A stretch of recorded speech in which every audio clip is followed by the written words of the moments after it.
Well, thank you all for joining us for the Florida State Technical Committee meeting.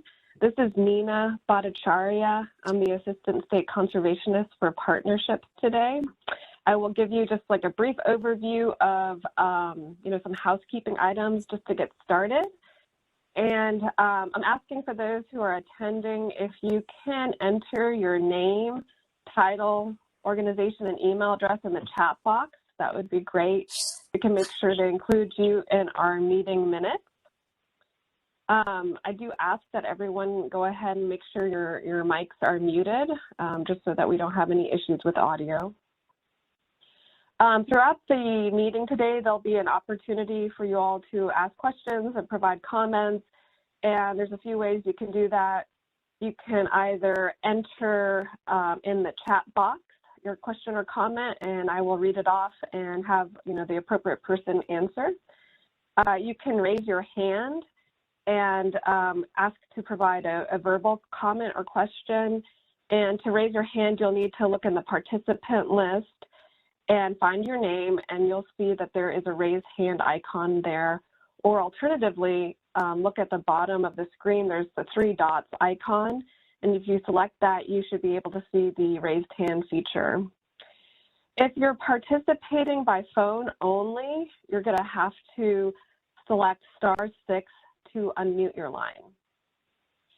And after our meeting today, you will be able to view the meeting minutes and the presentation slides, and also a recording of this meeting on the NRCS Florida website.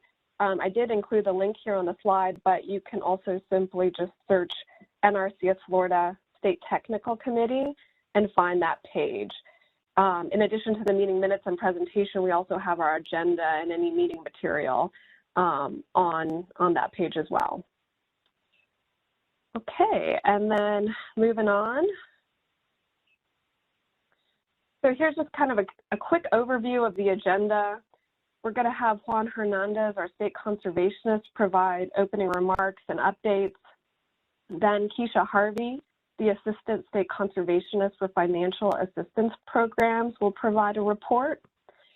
We'll then have Ronnie Gutierrez, our Assistant State Conservationist for Easement Programs, provide his report. And then we'll be moving on to kind of the discussion items.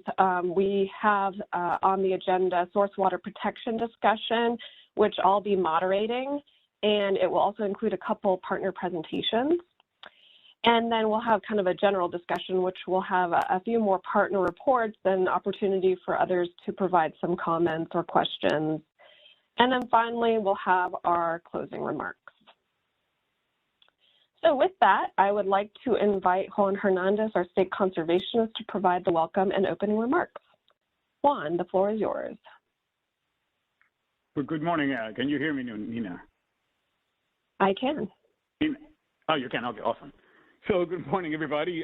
Thanks for joining. This is wonderful. I'm looking at the roster of folks joining our call, and it's very, very encouraging to see this level of participation across the state. Not only am I excited, but I encourage you to continue to take part into our state technical committee. It is my intent to really let you know that this is worthwhile for you and your organization to provide us advice, to guide us into how we can make these investments. As some of you have been able to see, we have making several changes, operational changes. Some of them are internal, some of them are external, that they are more likely for you to be aware of some of the things that we're doing and making changes, like I said before. Now, a couple things that we're doing internal that you may or may not know that it will hopefully have a significant implications is that we are in the process of reviewing our top 15 practices. And we did, now that I remember, mentioning in our last state technical committee.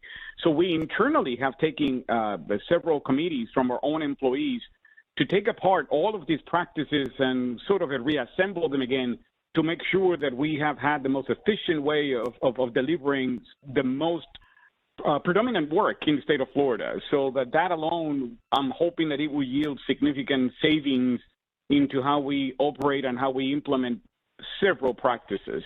But in the process as well, we want to become more predictable of how about what we do and how we do, and you will see through the presentation what we're doing, the local work group, what we're doing with the state technical committee itself, things like that. Is like, I do want these to be somewhat predictable so that you can actually forecast how things are going to work and how they do work, so that you can render a better comments and opinions and suggestions in our operation. Because if every year is completely different, well, that holds you back. Like, I don't know the flavor of the day. So obviously, NRCS is notorious to be changing things just because, and some of them I have no control over it. So be on a standby, but this is looking very good. I am very pleased with where we at. Almost every single division within NRCS in Florida have adopted different ways of doing some of our business. So with that, let me jump into the first slide to start our conversation. So let me start by the wildlife strategy. So at this time, and I will need some help from my own staff, that so far internally from the state of Florida, we have supported the white quail as our wildlife, internal wildlife sort of a strategy. And for how long, if somebody from my staff can help me, we have been doing this funding pool for the quail? 2016. This is Keisha Harvey. 2016, got it. Yes. Good morning, Keisha. So as you can tell, and that has been pretty steady through the years, but I wanted to not necessarily take it away, but I do want it a bit more holistic. I wanted to choose some of the practices that are more statewide, or several species that it would allow us to canvass the state on a statewide purposes, and that we can adopt a 5-year strategy. That is the most important thing, is that, and it's not that we are going to start and be sort of at a cliff on the 5-year mark. What I want is that at the 5-year mark is the key point to stop, look what we have accomplished, move to the left, move to the right, and adjust and move again. If we continue to change this strategy on a yearly basis, it's not going to be able to get any holding, any footing, and make any difference. So that's why we are seeking your input. This is very important, so that we identified a few of the species that we can, throughout the whole state, start moving investments. So you know, I'm looking to do about 10% of what we receive in the state. I want to be invested into this wildlife strategy. This will be a statewide investment, and I need these to be enough in order for us to make a difference into some of these species. So, and I'm hoping that some of you as an organization will be able to join forces and adopt some of these species, and we develop sort of a MOU to help us, or MOA to help us identify progress towards these species, that NRCS don't have to be the only one pushing towards some of these habitats and improvements. I'm working with the commission, I'm working with U.S. Fish and Wildlife in this strategy, and I do want, and I'm eagerly waiting for your feedback as of what other species we should be looking at. In average, so that you know what that 10% means, we are making a bold presumption that Florida should be getting a ballpark of $14 million of general equip every year. That is the presumption. So that will, of course, entail $1.4 million going towards this strategy. As you know, our budget is highly, it's not as predictable as I would like to be. So in essence, we will keep you posted once we get the budget, and we will have a final say into what will be the total investment. Hopefully it will be more. But what I want, and you will see these throughout our whole strategy, not only on wildlife, but anything to do with funding, we want to use percentages. In that way, we all are in agreement that whatever we get, then those percentages will be the ones that we're going to utilize for these investments. You will see through the presentations in other folks presenting that we may talk about 0.5% or 0.25%. Those seem very small, but when you have $14, $15 million, it sometimes is of some of these funding pools. But let me go to wildlife strategy. I do want to seek your feedback. And Nina, what is our timeline to request this specific strategy, wildlife strategy, that we want to provide to the committee? I think at this point that it would be good for people to provide their feedback within the next 30 days.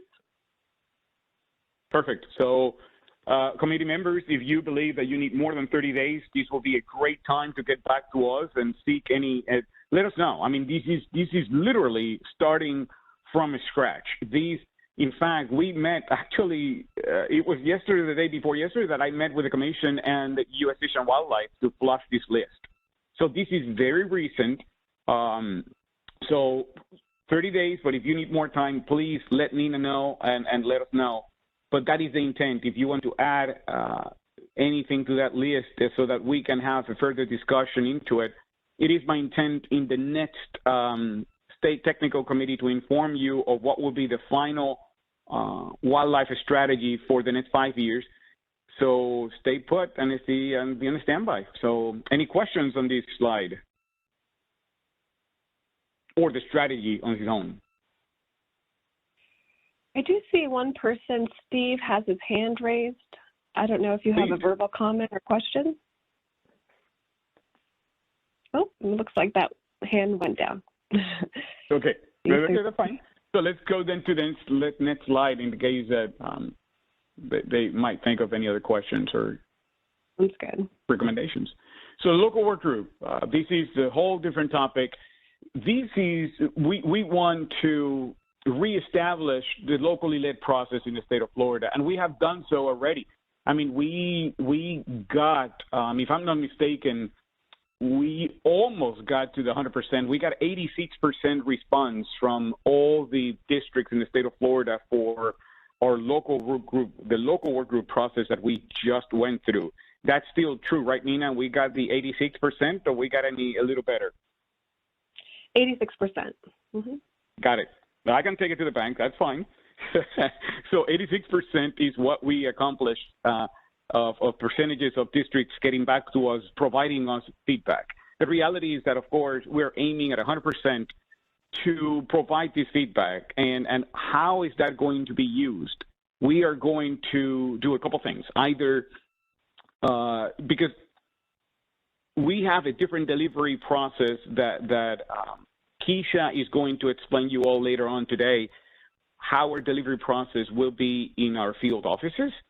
And these local work group input will be very critical to provide the sound advice and recommendations for us to do local investments. As you saw just in this wildlife strategy, that is a statewide strategy that it will be basically managed by Gainesville in the state office. But it is my intent to shift as many resources as I can to the local offices to be locally led. And the locally led process starts with the local working group feedback. I encourage you to encourage people to attend yourself. You will see that when I started shifting, in fact, next year alone, we're already forecasting and we're planning to about 70% of our investments will go to the local offices, to the local funding pools, being guided by the locally led process. I strongly believe on it. It has always worked for me. It has always proven to be very effective when we listen to the local folks and we provide them avenues to use and invest these funds. So once again, I want to make this process predictable. I don't want this to be a crapshoot that I don't know when they're going to have the meeting. I don't know. So that's what I want this to be predictable so that you can schedule and you can talk to people and say, hey, be aware that the next meeting, it will take place between these windows so that people at least are vigilant of when these meetings are going to take place. So with that, I want to yield the floor to Nina. She will go over the details of how we're making this process a bit more predictable for all participation, to be a more broad participation in the state. Before I yield the floor to Nina, we do have an agreement with the Association of Conservation Districts in Florida. and they are going to be working with us next year to help us actually attain that 100% participation through the local work group process. They're going to be working with us hand in hand to help us schedule and collect information and provide it to us. So I'm really looking forward for that with the association and our partners and our local offices to embrace this local working group process. But Nina, the floor is yours. Thanks, Juan.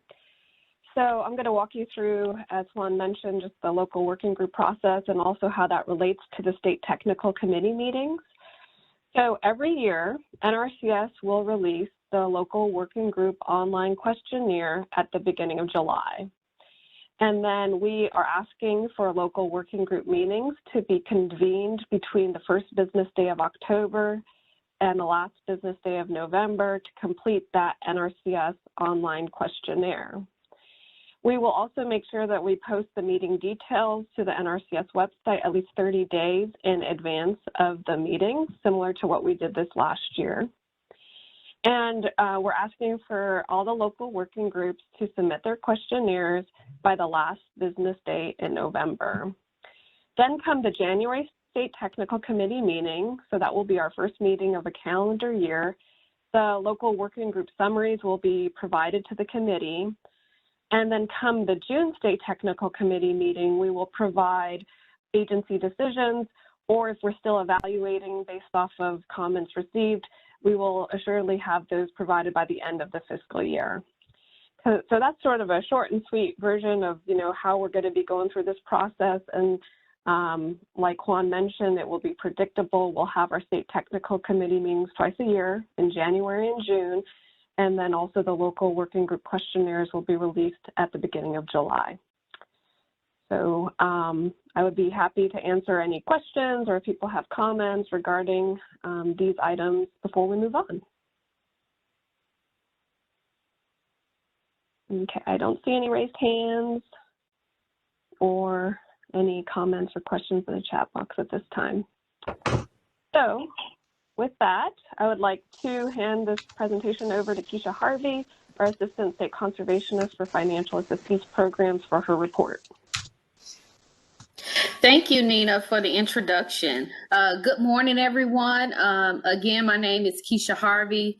I am the Assistant State Conservationist for Financial Assistance Programs in Florida.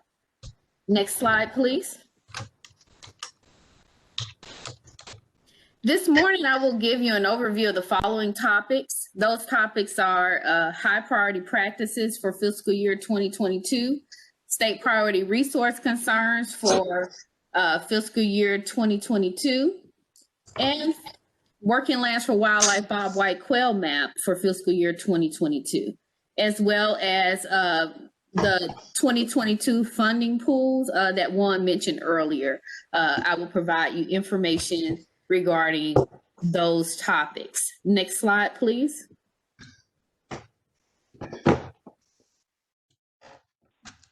The next slide will list the high priority practices that we selected for fiscal year 2022 EQIP. We appreciate your feedback regarding the high priority practices, as that's valuable, and we took that into consideration for our final selection. So just as a reminder of what high priority practices are, high priority practices receive the 90% payment rate is offered statewide for those practices selected.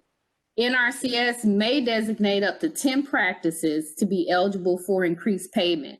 And the focus is to incentivize underutilized practices in the state that address water quality or water quantity. So next slide, please. So for fiscal year 2022, these are the practices that were selected as high priority practices. And again, this selection was based off of feedback from the State Technical Committee and input from our local offices and local work groups. So those 10 practices are residue management, no-till, cover crop, critical area planting, irrigation water management, mulching, pasture and hay planting, prescribed grazing, nutrient management, integrated pest management, and forest stand improvement. Next slide, please. Switching gears to report on feedback from fiscal year 2022 state priority resource concerns selected. Again, we gathered information from the state technical committee members and local input for the state priority resource concerns for fiscal year 2022. The following resource concern categories have been designated as priority resource concern categories. Those categories receive a higher percent weight and ranking compared to other resource concern categories as suggested by the local work group for many of our fund pools for EQIP. Next slide, please.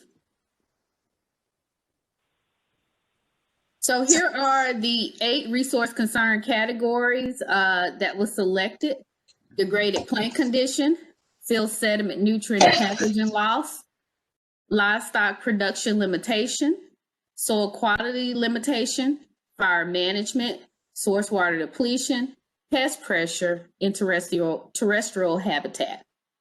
Next slide, please. Next is the report on the final working lands for wildlife bobwhite quail map for use in fiscal year 2022. Next slide, please.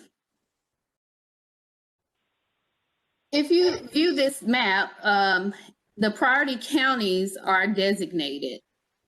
In blue is the high priority counties, and you can see those throughout Florida, and the medium priority counties.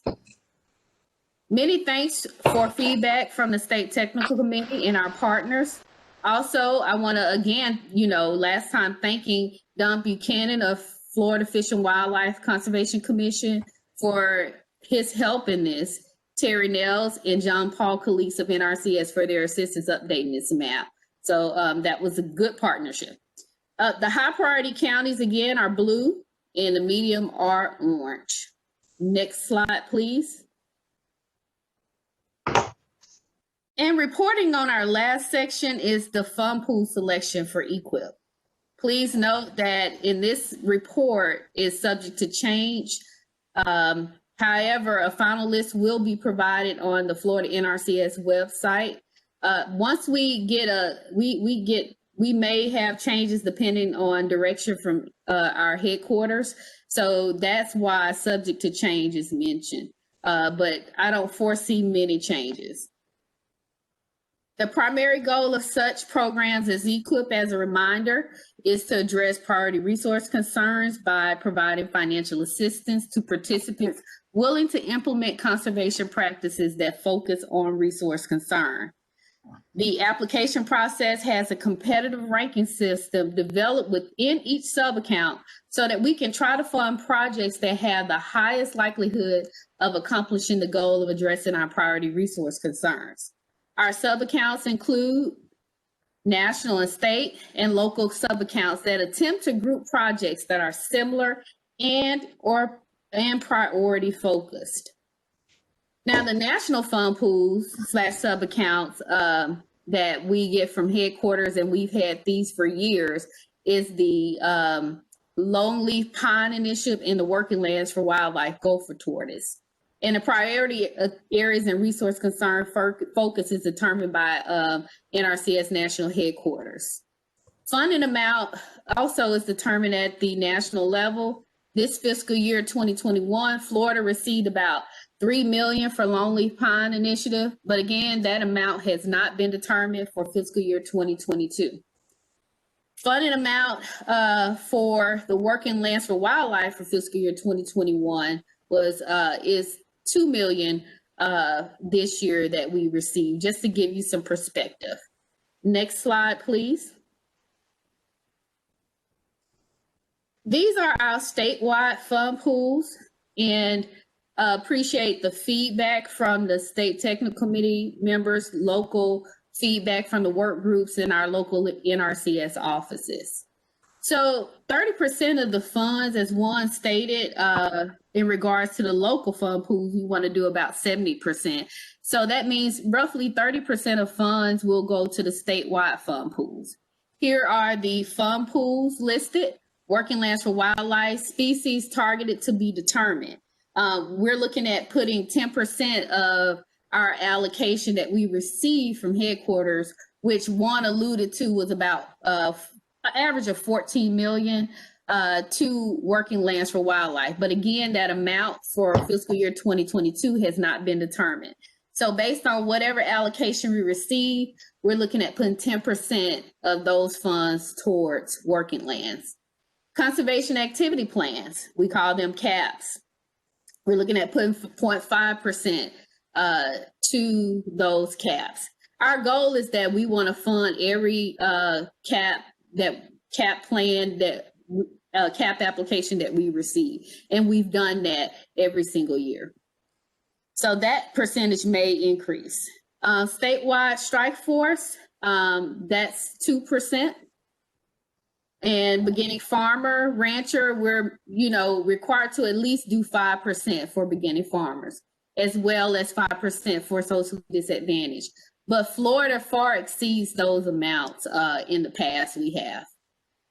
Fiscal year 2020, on-farm energy, 5%, organic, 0.25%. We fund all applications for organic that we receive as well. So that has been a standard, but it's around 0.25%.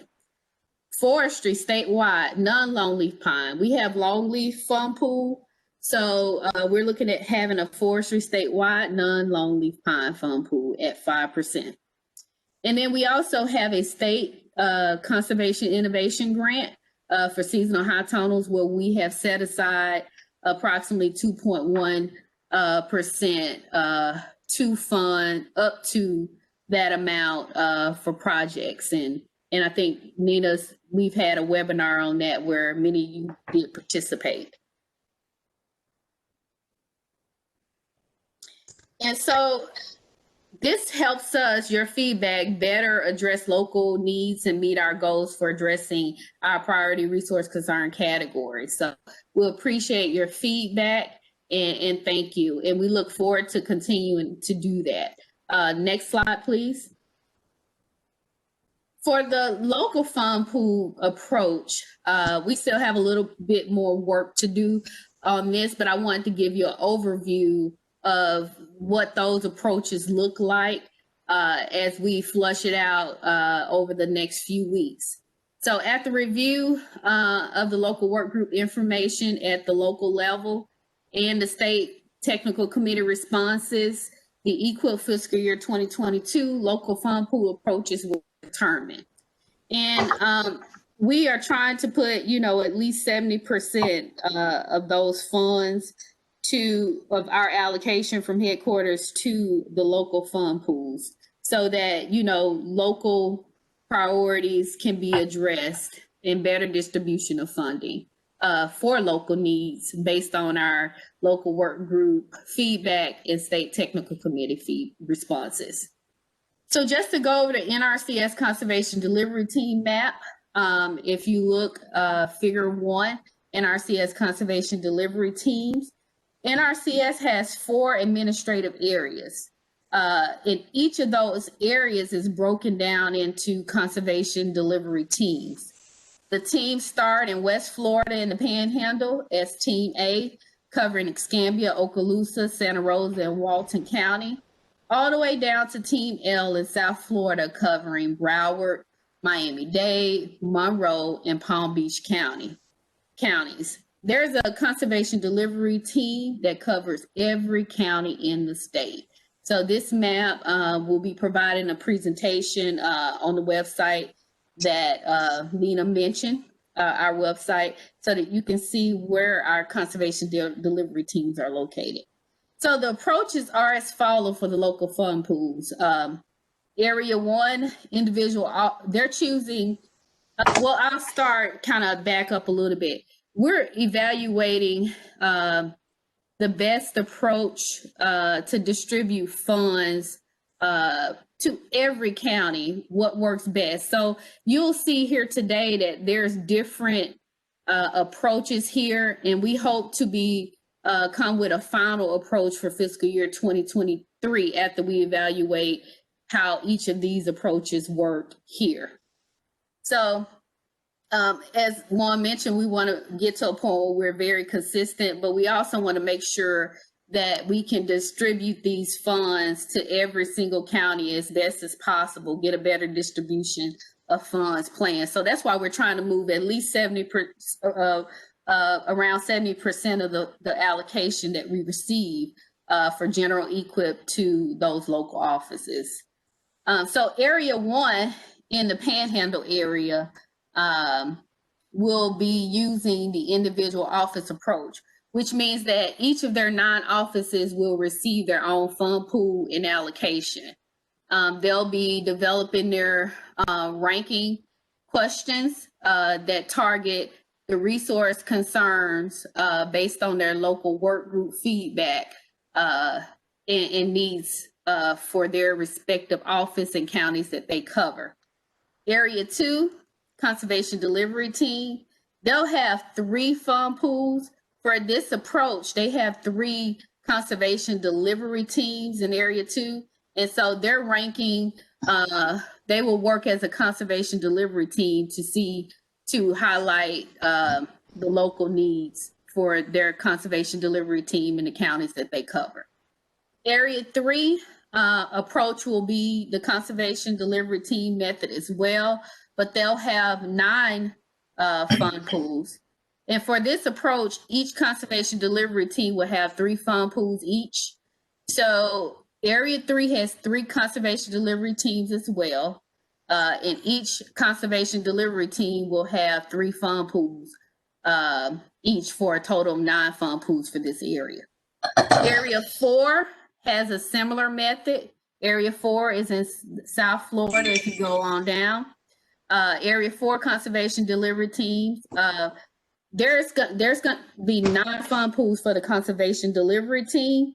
They're using the same approach as the prior area 3 that I mentioned, that's in the middle of the state, which is they'll have 3 fund pools, and for each of their conservation delivery teams, they have 3 conservation delivery teams in area 4 for a total of 9 fund pools. But area 4 will have an extra fund pool, and that additional fund pool will be for Strike Force Native American grazing fund pool for a total of 10 fund pools. So we're going to look at these different strategies, evaluate how all of it worked, and come up with, what works best for fiscal year 2023 so that we can have some predictability and consistency. And with that said, next slide. Oh, one more thing on this. The next step is for the local NRCS office to develop their funding approach. For example, the local funds approach could be, if you look in area 3, they have a conservation delivery team H, and they could decide that based on their local feedback from the work group that they need an invasive fund pool. Example being conservation delivery team L, which is in South Florida, Miami-Dade area and so forth, Palm Beach. Their focus could be seasonal high tonal invasives of nurseries. These are just examples. This is not what they've come up with, but this is the examples I'm giving so you'll understand that more work is to be done at the local level to better refine their approach to target resource concerns based on the feedback provided from our work groups for funding purposes. Next slide, please.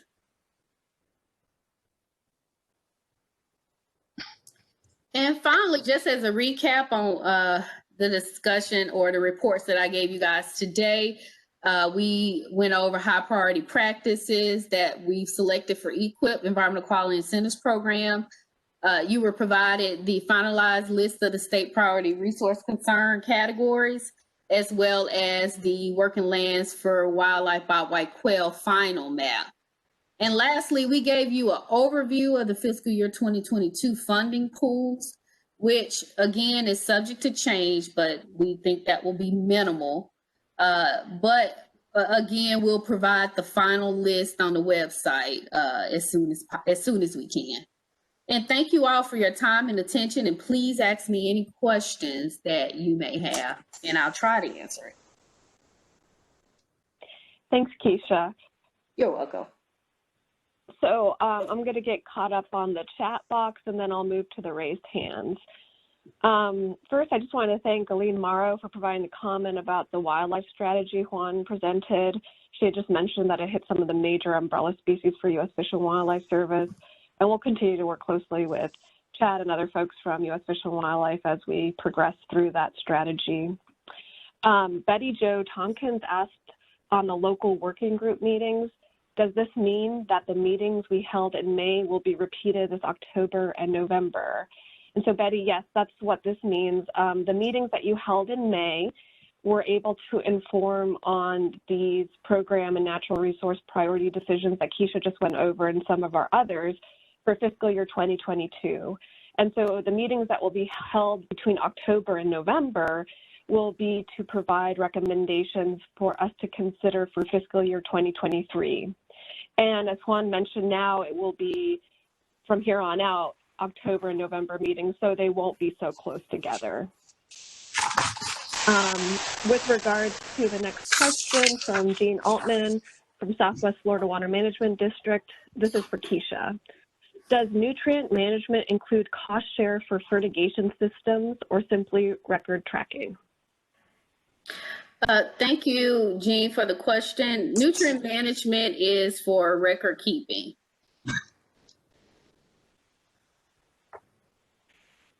Okay, thanks, Keisha.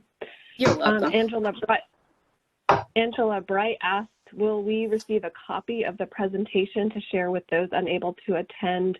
And yes, I'll be sending out an email with a copy of the presentation and also a link to our website where it will be stored along with the meeting minutes as well. So see that probably a week or two after the meeting once I get it posted. And let's see, I think we have caught up on the chat box. So Joe Vaughn, I see your hand raised. If you want to unmute your line and feel free to provide your question or comment.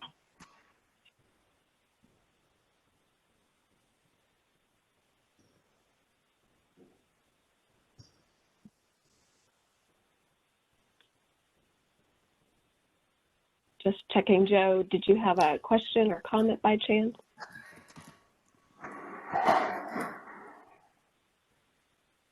Okay, we'll move on. But if you have one for, oh, there we go, it went down. Okay, well, so I think we can move on to our next presentation. Let's see. We have Ronnie Gutierrez, our Assistant State Conservationist for easements. He will be providing a report on easement programs for NRCS. Okay, good morning, everyone. Can Nina, my volume okay? Yes, it's a little muffled, but if you want to get a little closer to the mic. A little muffled. Get it close. How's that? Is that any better? Sounds great. All right. Well, because easements, it's a bit of a mystery to some folks. I wanted to just go over a couple of slides on NRCS Florida easements that NRCS provides financial assistance for 3 types of easements. Ag easements to eligible partners who want to partner with NRCS where we can share the cost of acquisition of these types of easement properties. So we don't really take applications from landowners, we take them from partners. 2, second type, which is our largest funded program actually, is the wetland reserve easements. As in the name states, we acquire wetland easements from private landowners. Here we do take applications directly. And then we have what we call Regional Conservation Partnership Program, which is a standalone program today, which provides funding, financial assistance, and you'll see at the bottom bullet, funds for agricultural, wetland, forest land, or other conservation easement types. Just about any conservation easement type that is legitimate, let's call it, the agency is open to consideration under RCPP, which is another partnership program where we expect the partner to come in and provide at least 50% of the project investments. So just a quick overview. Next slide.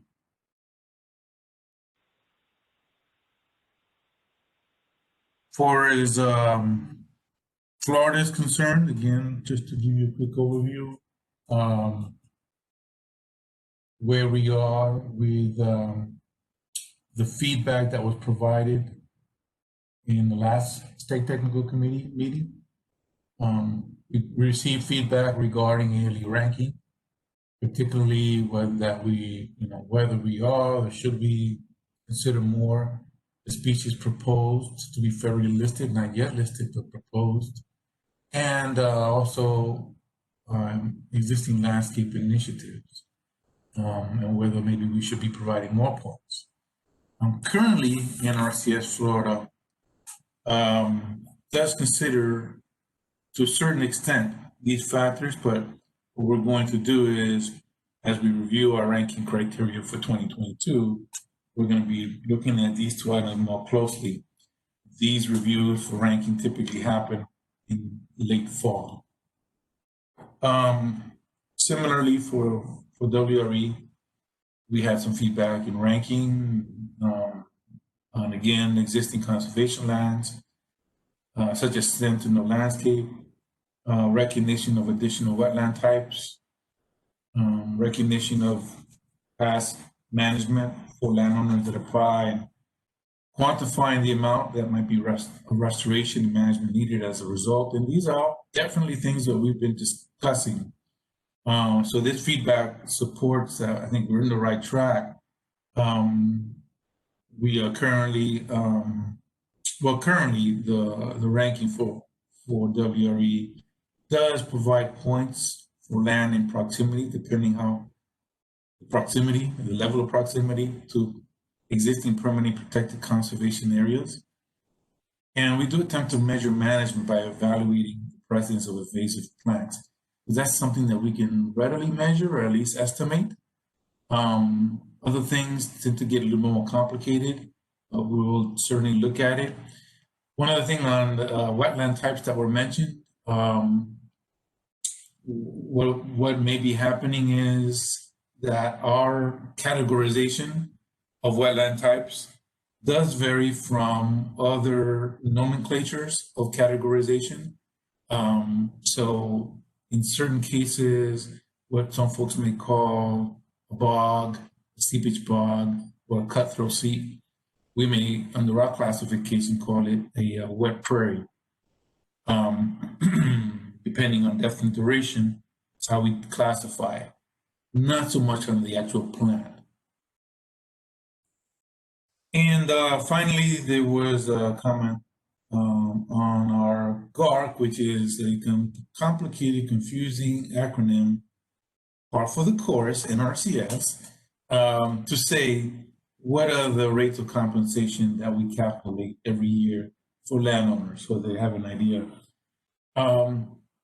Recently, we've been having to go through appraisals for the applications for wetlands because the way that we have to calculate payment rates on a state level, it's so restrictive and defines the eligible land for a payment rate so tightly that we've had to go through appraisals because the applications that are being approved are not fitting. So I think that right now we're going to go appraisal only for 2022. We have a mechanism in place where before it wasn't feasible, that we can actually get appraisal turned around pretty quick, within 30 days for a property. And that will save money in a way because the process of marketing out for the entire state is expensive, and then you have to do an appraisal anyway. So I think for 2022, that's the way we're planning on going. So those are the kind of comments back to the feedback. Some of those items obviously are still pending any decision on any changes. Next slide.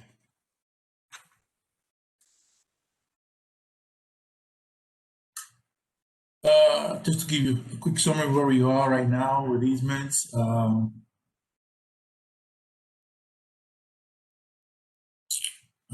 on, allocation of 2021. These are the amount of allocations that we received for this year. And we believe we're in the process of obligating at least 95 to 99% of the funds for WRE ALE. We're still in the ranking evaluation, making offers phase.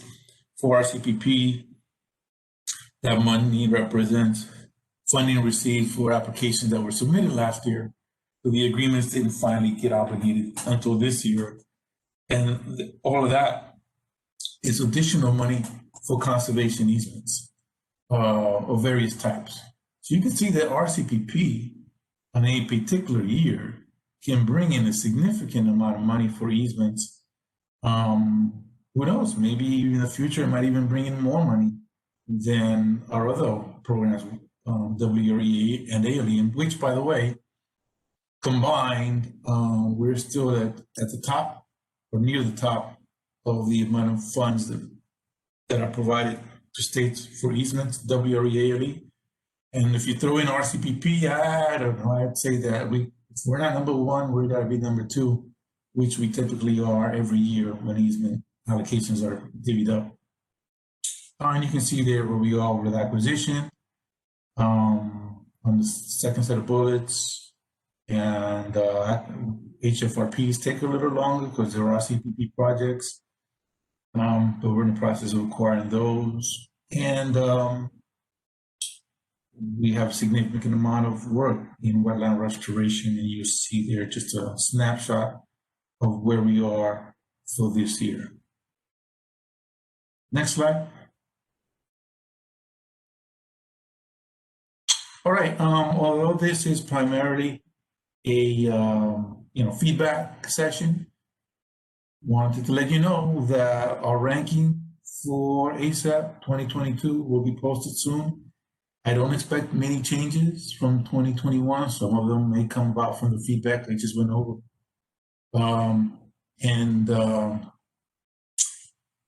The land use criteria actually and the compensation rates will vary this year because we're not going to land use.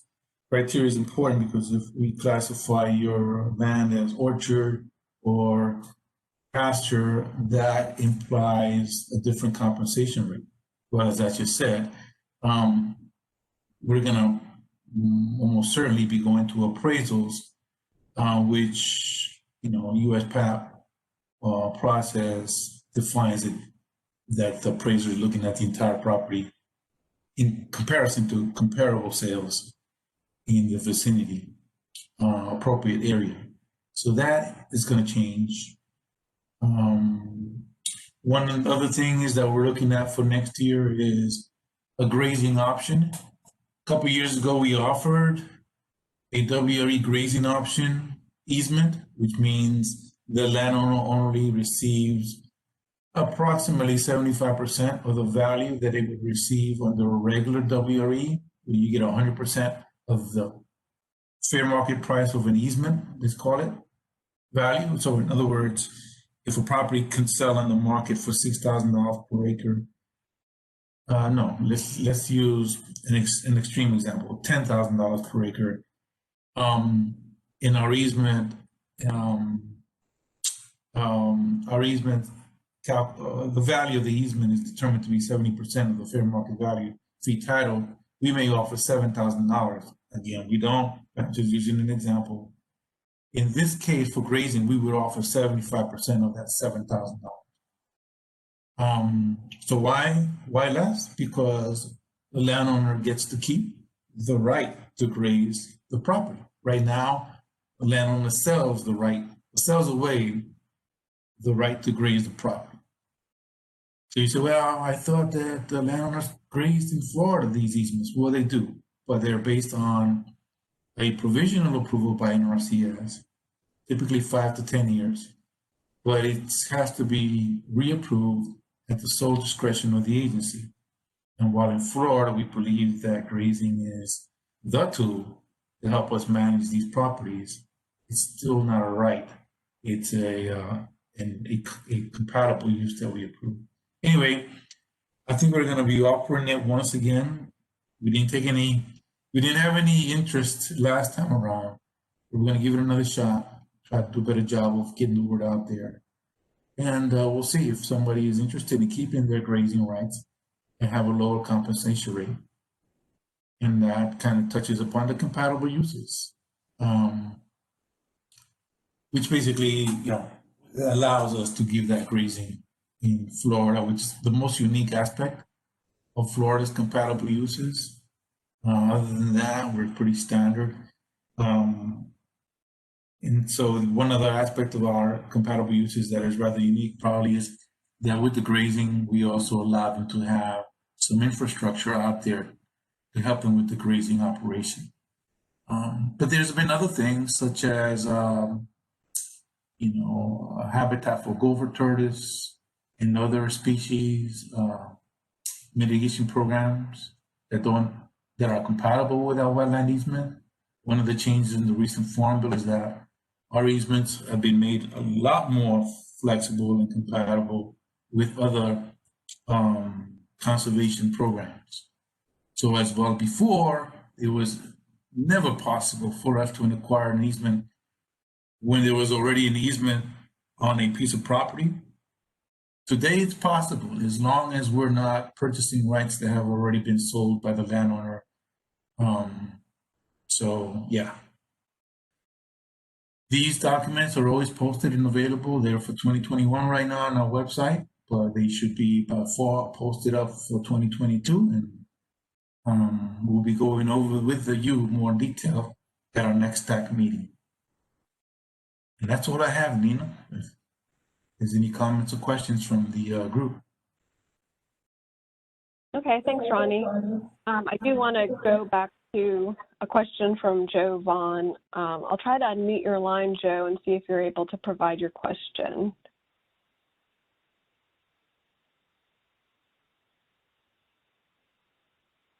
Joe, can you provide your question at this point? Okay, it looks like you might still be having issues with your mute. So his question is actually for Keisha. He was asking, what does the statewide strike force do?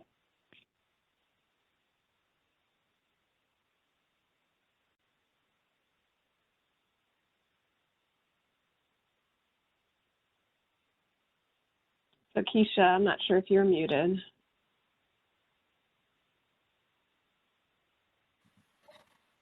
Nina, can you repeat the question?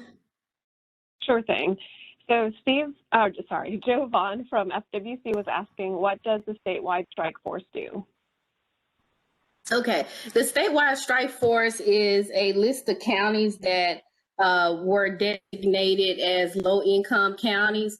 So we want to kind of target those. That helps us better target, some of those historically underserved participants that and give a little priority to them through the strike force counties.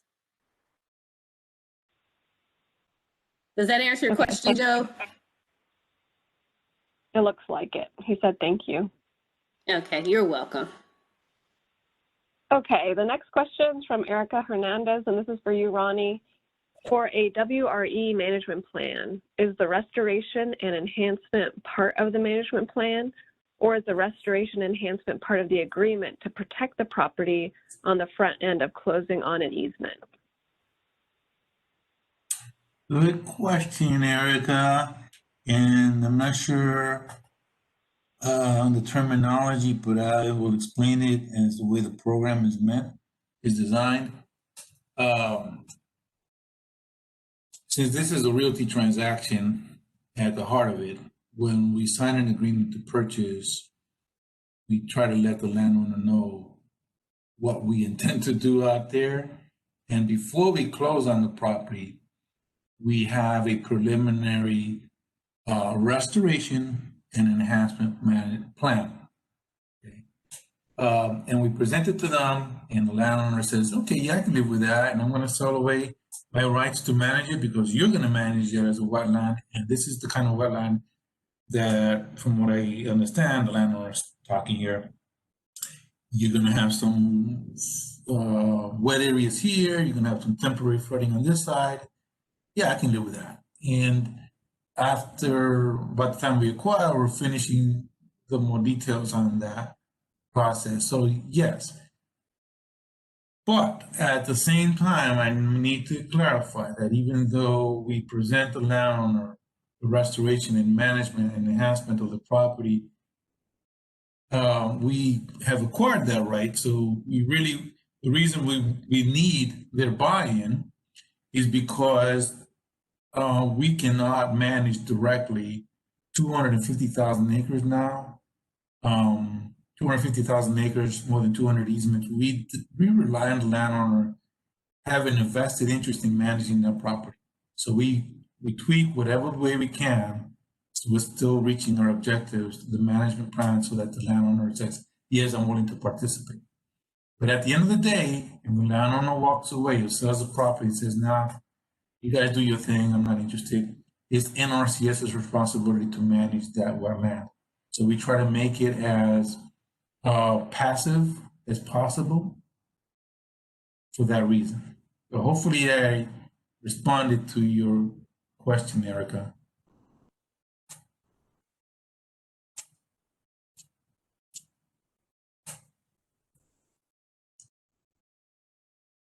Yes, you did. Thank you, Ronnie. Okay, I don't see any raised hands. Oh, there's one more question that came up. It's a question for Ronnie. Do you have a demand forecast for appraisals in fiscal year 2022 as related to demand for fiscal year 2021? Or do you anticipate it going up?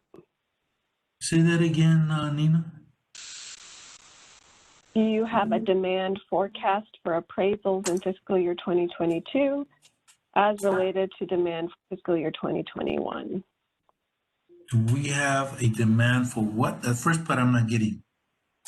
I think for a forecast for appraisals. Well, and it related to your presentation, you had mentioned that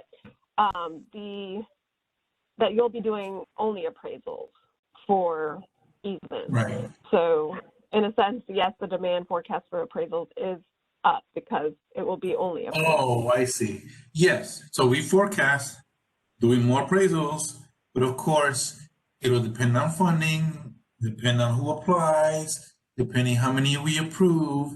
We've been approving 2 or 3 per year with the money that we have and the kind of cost that they come in with. So we've been doing 1 or 2 appraisals, maybe 1 or 2 have fit under the GARC. Next year we'll be doing all appraisals, so that could be 2, 3, 4, 5 appraisals being contracted out by us in the upcoming year. Okay, thank you. Okay, so I think we have covered the questions of the chat box. I don't see any raised hands, so we can move on to the next agenda item. So this is related to source water protection. Just to give you an overview of how this discussion is going to go, I'm going to be providing an overview of the 2018 Farm Bill provisions for source water protection, and then we're going to have 2 parts to our discussion. The first part related to high priority source water protection areas. I am going to review the existing areas, and then we had put out to the partnership in March for folks to submit watersheds to be considered for source water protection areas, and we did get some submissions. So we have 2 partner groups who are going to be presenting their proposals. And then we're going to be opening it up to everyone to provide your comments or questions related to those proposals, provide any additional information you all think that NRCS could use to evaluate those watersheds. And the second part of the discussion will be regarding the high priority source water protection practices. So I'll go over the list of the practices that we have compiled with your input from the March meeting and also input from our area and field office staff, and then similarly open it up for any comments or questions related to those source water protection practices. So just a brief overview of source water protection. This was very new for NRCS. It was included in the 2018 Farm Bill, where we had been, tasked with providing for the protection of source water through targeting our conservation practices and activities. And so we essentially did this through three main mechanisms. We identified high priority areas, watersheds to be specific for these source water protection areas. We are to provide increased incentives for practices that relate to both water quality and quantity. And what this means is a higher cost share rate for those producers who implement conservation practices in those source water protection areas. And then also nationwide, we're to dedicate at least 10% of all of our funds towards source water protection.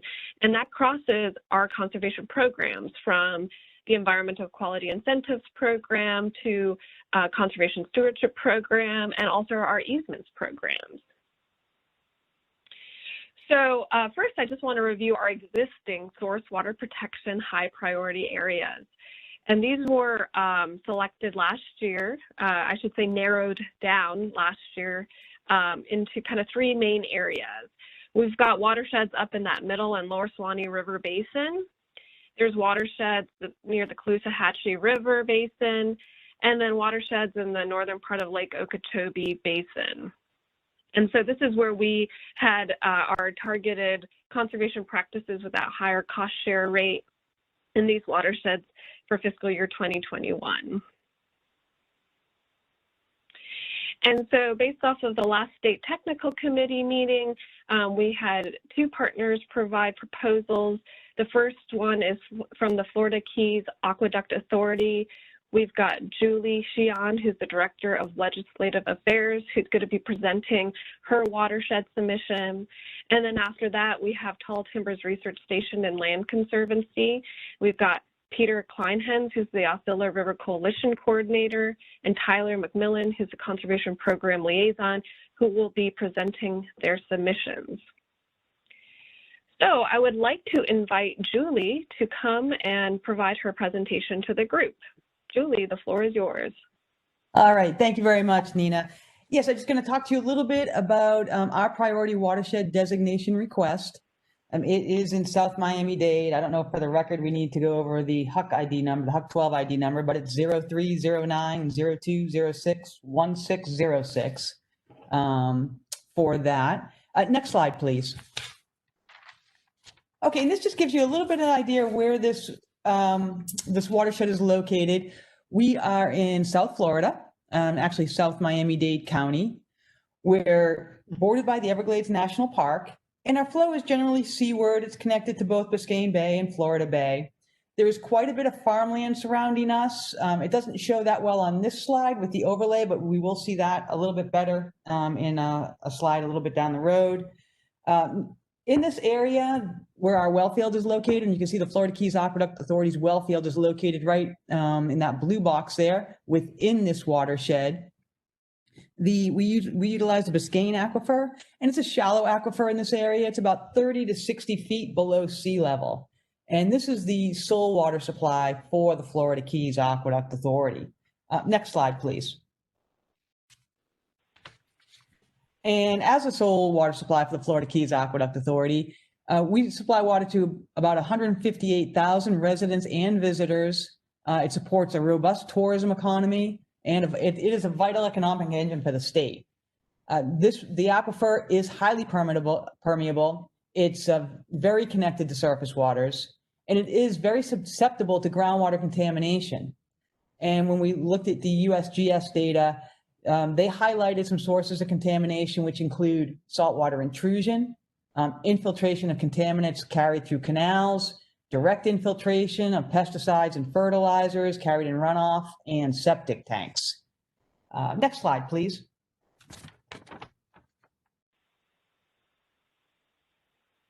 And this just gives you a little idea of the agriculture in the area.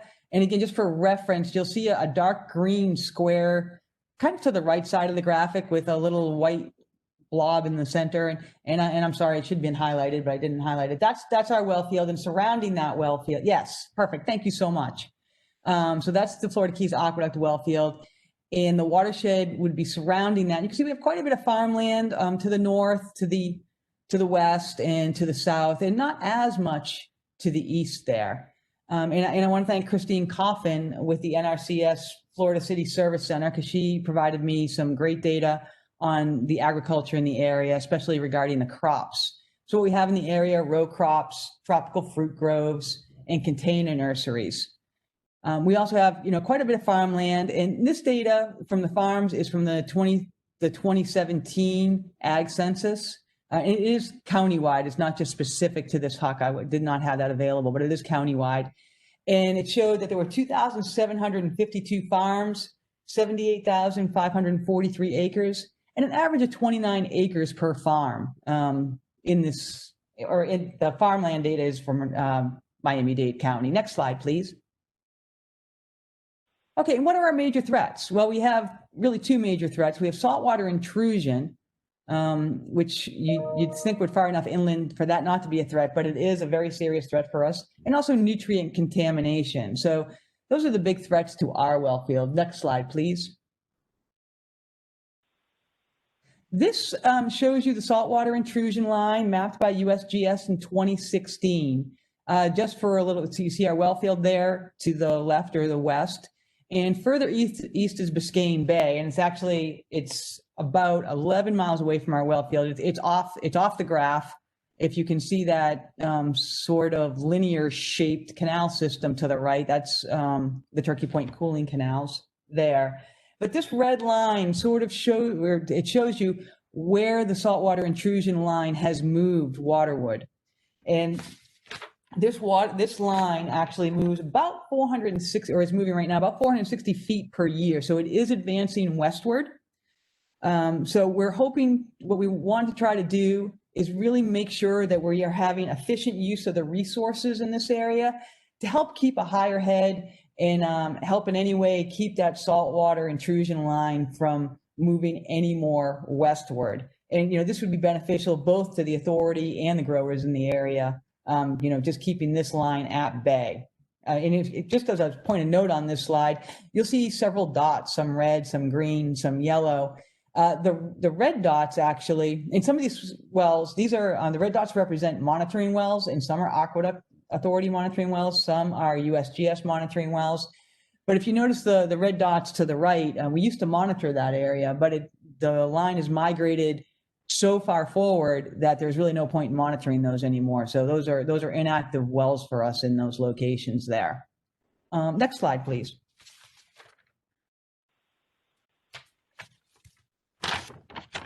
Okay, and this is our well field protection zone, and this base map is from Durham. I've added a few things to it, but this is Miami-Dade Department of Environmental Resources creates this base map.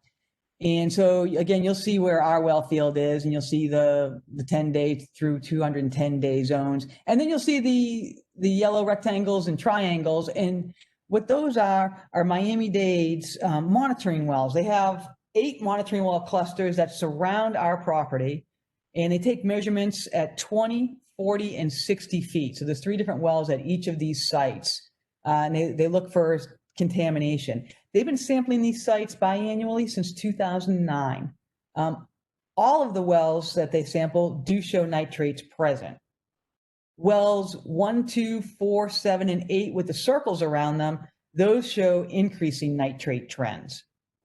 Nitrates have also been observed in all 10 of the authority's production wells. So our production wells are located on our site. So we have nitrates there as well. And while we had no wells reach the EPA's maximum contaminant level of 10 milligrams per liter, 2 of the wells that we own, that are our production wells, have exceeded the target threshold for supplemental monitoring, and 4 more have approached that level. And these are levels that we really try to avoid, even, certainly the maximum contaminant level, but also these threshold levels, which would require additional testing. So we've been having to modify our operations and really look at what wells and what the nitrate levels are in each well before we start using the well. So we've been modifying operations to accommodate for that. Next slide, please. Okay, and this just talks a little bit about the protection programs and the restoration plans that are located in the area. You'll see in the center of the slide, the dark blue is called out to be, that's where the watershed is. And then there are several Florida Department Environmental Protection alternative restoration plans.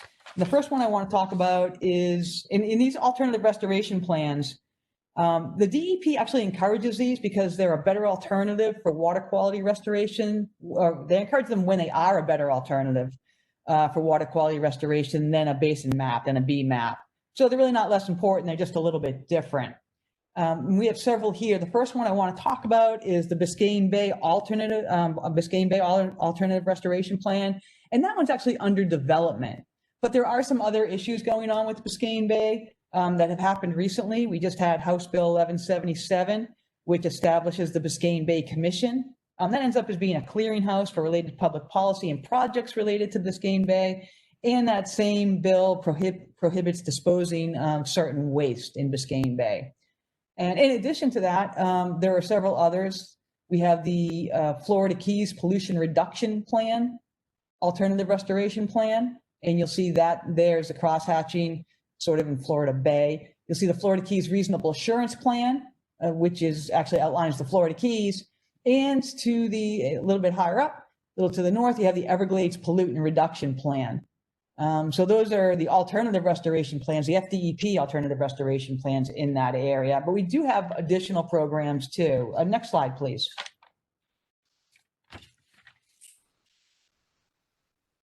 Okay, and here's just two additional programs I want to talk about. We talked about Biscayne Bay a little bit, but even in more detail and a larger plan is the Biscayne Bay and Southeastern Everglades Ecosystem Restoration Projects.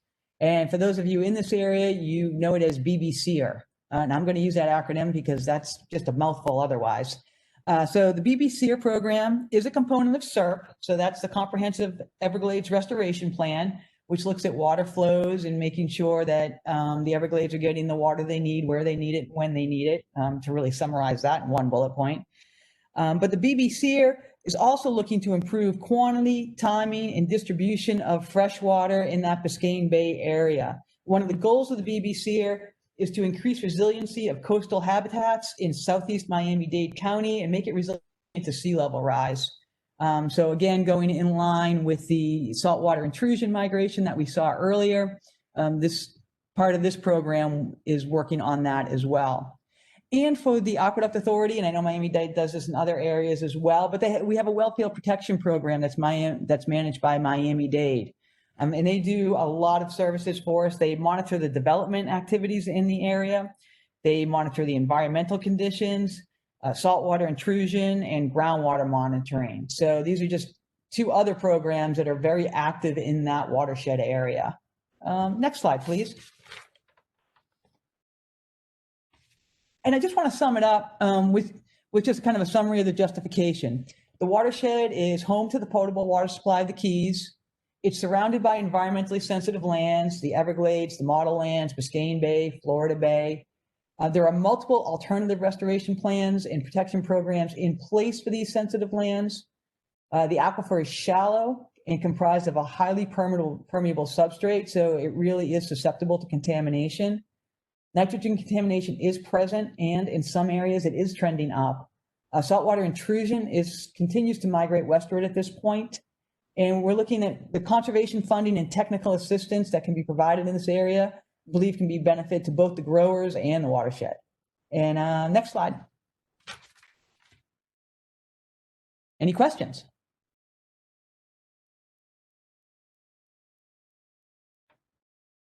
Thank you so much, Julie.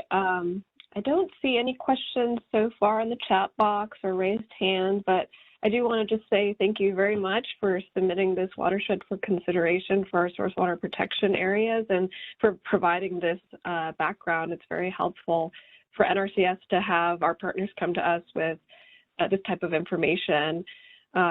Just a comment from Joe Vaughn, great presentation. Thank you.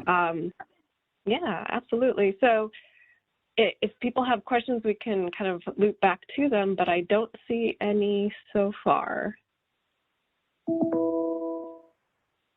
Okay. Well, yeah. Well, again, thank you so much, Julie, and we'll be following up with you on your watershed submission. Great. Oops. Okay. So the next presentation I'll move on to is from Tall Timbers. We've got Peter and Tyler, and I would invite you all to unmute your lines and provide your presentation. Great. Thanks, Nina. Can everybody hear us okay? We can hear you. Okay, great. Well, hello, everyone, and thanks to NRCS Florida for giving us the chance to present and submit these proposals. Tall Timbers Research Station and Land Conservancy received an RCPP back in 2020, and basically this RCPP project covers the areas outlined on this map. So the Osceola and St. Mark's watersheds, and those are watersheds with a lot of source water protection issues. So when the opportunity came to present proposals, we did that. The reason why is that our project goals really kind of align with source water protection. Water quality and quantity protections were something that we identified in our original proposal and are still very much focused upon. And it's something that we want to address in a variety of ways I'll touch on later. Our project area in total is 1,450,628 acres, and it covers basically Thomasville, Georgia to the Gulf of Mexico, and from west of Tallahassee to the town of Madison. So it's a huge area, but the entirety of it, just like a lot of Florida, covers the Floridan aquifer. And this really presents some unique opportunities for source water protection, but also some challenges in terms of where do you designate that? And we'll get, Tyler will talk more about that. But basically what we wanted to do is we submitted 3 original HUC 12s, and after further examining what the issues with source water protection were in Florida, and kind of how others have done this, we decided to submit some additional HUC 12s after looking at additional and relevant data sources. Next slide, please. Okay, hello, this is Tyler. I'm going to step you through the source water priority selection process that we ran through. We basically did a pretty basic model looking at different data sources that were available to us, and these came from different sources that are listed in that first bullet on the slide. The second bullet and the rest of them run through the various sources, so I'll summarize those really quickly. There was an EPA data source for wellhead protection areas, a map.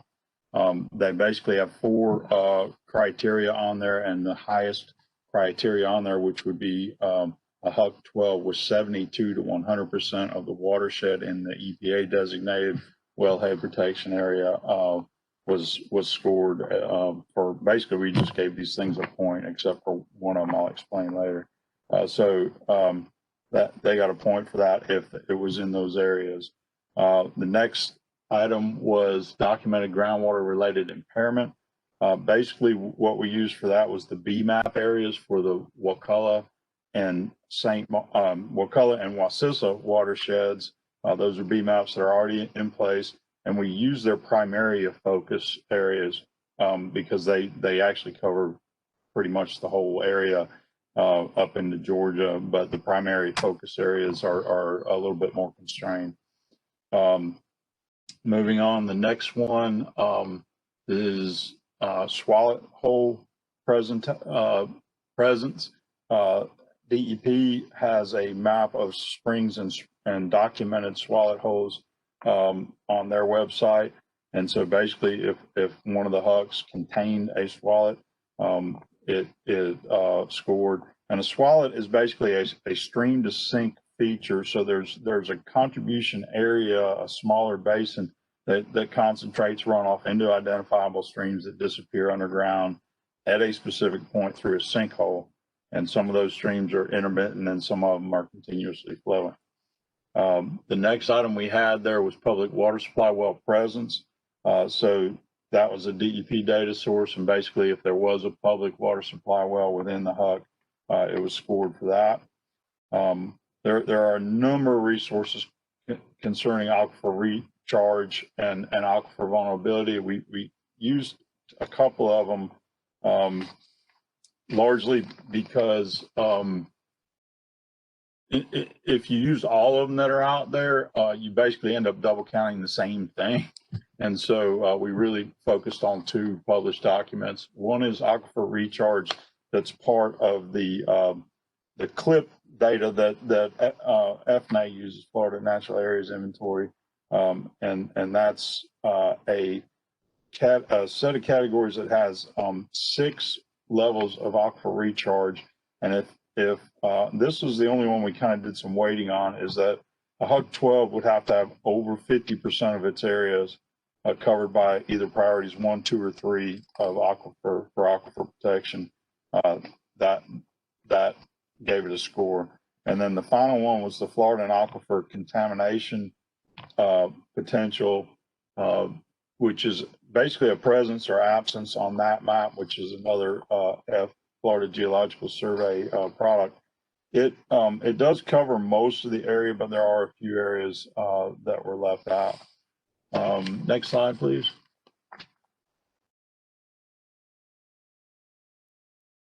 So this is kind of a summary of how the initial ranking fell out. The blue boxes on there are those BMAP primary focus areas. The yellow dots, I guess they're diamonds, are public water supply wells. The blue triangles are swallets, and we do have springs on here. They were not a ranking criteria, but they're just kind of interesting to look at.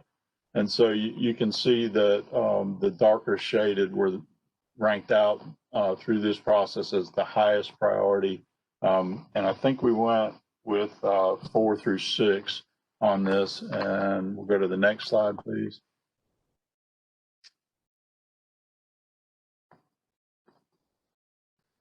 So the results of that was that there were 18 HUC 12s selected that are listed there. They comprise about 28.4% of the overall project area, a little over 400,000 acres. There are about 62 HUCs within the area, so it's consistent pretty much with that acreage percentage as well. Next slide, please. The final one we wanted to look at, so these are the selected HUCs. I will mention there's one in the middle there that is not selected. So if you counted these, you come up with 19, but the one in the middle we need to highlight later. It just happens to be surrounded by other HUCs, so it looks like it's in there. This map layer is one that came to us a little bit late in the game from Florida Geological Survey, and it's a new product they have called the Source Water Protection Tool, and it's using LiDAR imagery to identify closed basins, and so the likelihood that there is a swallet is good within those, but they still need to be ground truth. Even if it's not a swallet, though, it still could be a closed basin. I mean, the swallets are traditionally kind of defined as these holes where you can just see the water going straight into a sinkhole, whereas there's many closed basins in the area that are may have it's a karst feature with a collapse. It's water doesn't discharge out of it to a river or something, so it is definitely percolating through something to get to leave via the ground, and so this matches pretty well with what we had. There's a couple of outliers. The other thing this does is that the larger blue dots basically combine multiple closed basins that are all related to one another. So they, at a certain level of filling them up with water, they join as one closed basin, but it kind of continues to prove that it is a closed basin. So you're losing water directly to the aquifer through those basins. And I think next slide, please. Peter's up next.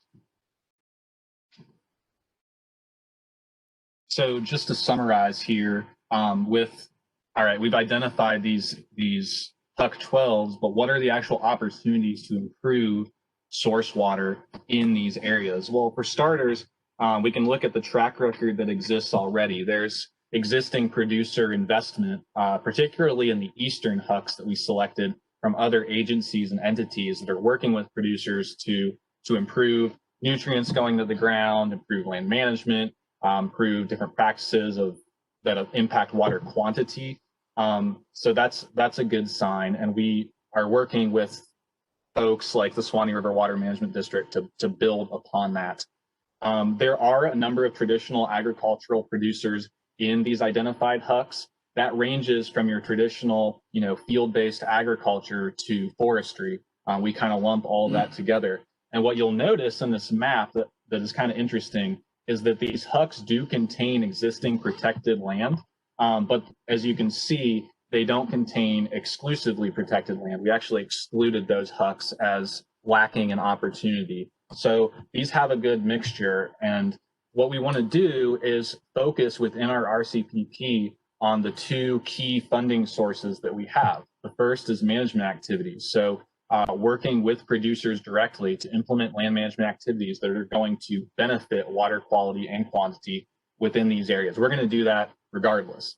And then the other thing is to kind of keep what's good and not let it get developed, because as I think everybody on this call probably knows, development is probably the greatest single threat, even more so than agriculture, to water quality and quantity in terms of what the sources of those impairments are. And so by protecting this land and by implementing these land management activities directly with producers in these identified HUCs, we feel that we're going to be able to make a significant contribution to these areas that Tyler talked about. Finally, we have been and will continue to be in touch with DEP, FGS, other agencies to coordinate with their existing DE maps, their swim plans, their PFA identified areas, and work with the state agencies within these areas on these protected areas and others to coordinate and to make sure that we are hitting these resource concerns that we identified in our original proposal. So with that, that's all we have, and thank you all for listening and for the opportunity to present. Great. Thanks so much to Peter and Tyler for your presentation and walking us through your selections for those watersheds. We did have one question that came up that I think is for Julie, so I wanted to loop back to that. It's from Gene Altman. So he had said it was a very good presentation, and his question is, would it be of value to monitor the salinity concentration in wells within the intrusion zone as an impact indicator? So Julie, I wanted to open that up for you. Right. Yeah, no, I think that's a really good question.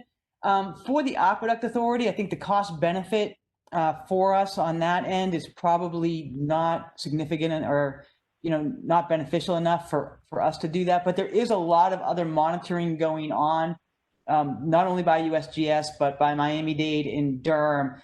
So and I didn't go over all of that in the presentation. Now I wish I had, but there is a lot of other monitoring between Biscayne Bay and our well field, which I think captures a lot of that. So that's a good question. Thank you. Okay, thanks, Jean, for that question. Any other questions or comments for the group for Tyler or for Peter or Julie? And I ask that folks mute their lines, please, if you're not speaking. Hey, Nina, I just unmuted myself. Can you hear me? Yes. Great. This is Melissa Hill with the National Wildlife Federation. And I'm not sure if this is the opportunity to ask this question or more kind of when the discussion comes out through this, but I was just curious listening to these presentations, if maybe you or someone else from NRCS Florida could give a bit of a background on how the initial selection process went for identifying source water protection areas, if there was a certain percentage of HUC 12 throughout the state which were allowed to be allocated. So that's kind of question one. And then question two is from both of these really excellent local to regional looks at how to identify a source water protection area. Is NRCS Florida going to take these analyses and look at the metrics and then apply that statewide to then take a look and say these are the HUCs from these individual projects and identified metrics that then pan out across the state? Or is it more of a localized region by region approach to identifying these areas? Thanks.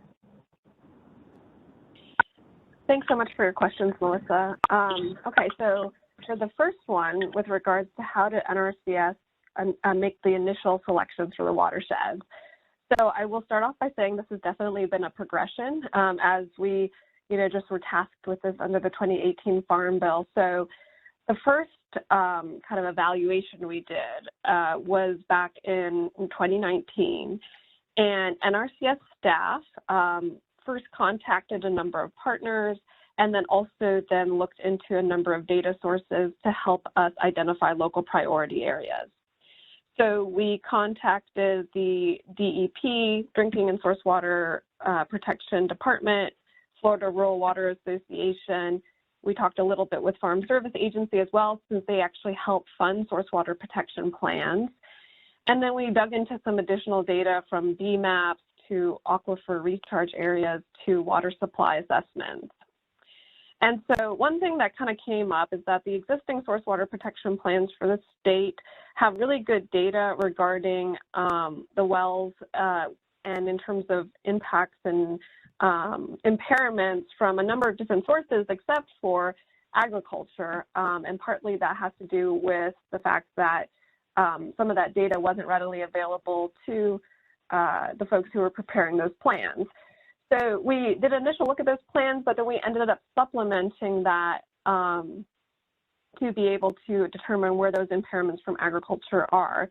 So the BMAPs ended up being very helpful for the impairment side of things, but then also water supply assessments and forecasts were also helpful for the water quantity side of things. So we ended up making initial selections based off of those evaluations. Then in fiscal year 2020, the national office came back to the states and wanted us to hone in a little bit further in terms of watershed selections. And they provided us the EPA data set that was alluded to by Tall Timbers, and then also was also provided to the Florida Keys Aqueduct Authority. And that EPA data set showcased watersheds that showed the percent of the wellhead within the watershed. So we were able to kind of further hone in on those watersheds, and what I presented in my slide for the existing areas were showcasing those that we would have essentially the biggest impact on. So we work closely with our field offices in those areas to select those watersheds. Now, each year we are able to go to the State Technical Committee meeting and ask for recommendations as to other watersheds to be included, and that's how we have come to this point with Florida Keys Aqueduct Authority and Tall Timbers submitting some additional watersheds for our consideration. And we did have specific, criteria that we put forward to them that we look for. We have the EPA data layers that I have mentioned.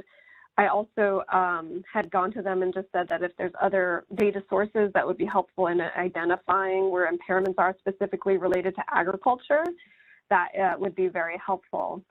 So that's, very thankful for the folks who came on to present their information, as some of this data source is going to be very helpful to NRCS to kind of further evaluate our source water protection areas.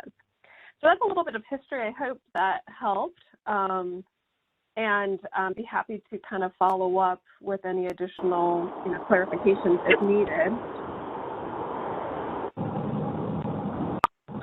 That was wonderful. Okay, great. And then in terms of the second part of it, will these different data sources be applied statewide? I think after these presentations, basically where we're going to stand is NRCS will kind of come back to the table, take another look at these proposals, look at our existing areas, and then between the state office and field offices, be able to kind of make our selections for fiscal year 2022 and report back to the group. And because the source water protection provision is part of the 2018 Farm Bill, there'll be another opportunity for folks to come to the table with some comments or questions, maybe additional submissions. But this is exactly what we're looking for from you all, both from the submission point of view and then asking these really good questions to kind of help us further refine our selections. Okay, I think I have covered that question. Feel free to let me know if there's anything further. I don't see any raised hands or Nina. Hey, Nina. Oh, I hear a couple of people. I'm not entirely sure who was first. This is Melissa again with just a quick follow-up. Thank you for that wonderful answer. What percent of HUC 12 in the state are eligible to be designated? So it's 20%, up to 20%, so no more than that.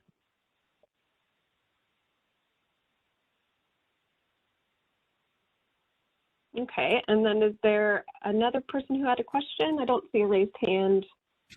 So Hi, feel free Nina. to This unmute is your line. Nina. Do you hear me? This is Kevin Carter. I do. Hi, Great. Kevin.